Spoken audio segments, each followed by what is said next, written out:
Mr. Chairman, 10 years ago tomorrow, the Department of Homeland Security officially began operations. In 2003, the Government Accountability Office designated implementing and transforming the department as high risk because, in its words, DHS had to transform 22 agencies, several with small management challenges, into one department, and failure to effectively address DHS's management and mission risk could have serious consequences for the United States' national and economic security. I also want to make note that in your opening statement, you talked about the management and integration of those agencies too. So I'm glad to see, Mr. Chair, you recognize that as a challenge for the department also. At the time, GAO acknowledged that successful transformation of large organizations, even those faced with less strenuous reorganizations than DHS, can take years to achieve. For the past decade, DHS has remained on the high-risk list. In my years of service on this committee, I can tell you that the department, to effectively execute all its missions and become the agency that the American people deserve, it is critical that this committee, as the department's lead authorizer, be active and engaged.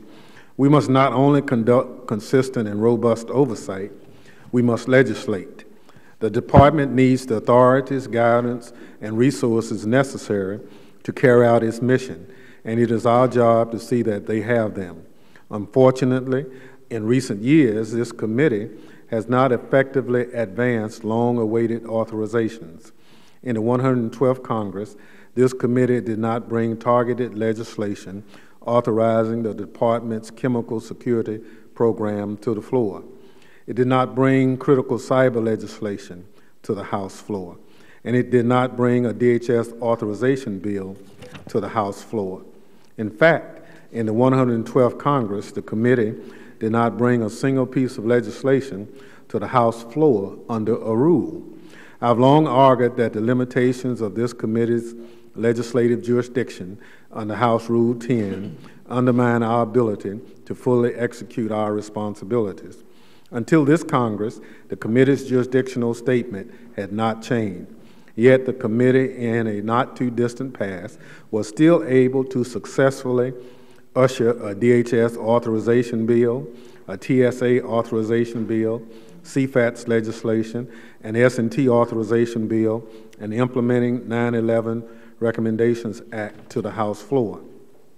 I look forward to working with the new chairman, Mr. McCall, to get this committee back on the path to legislating.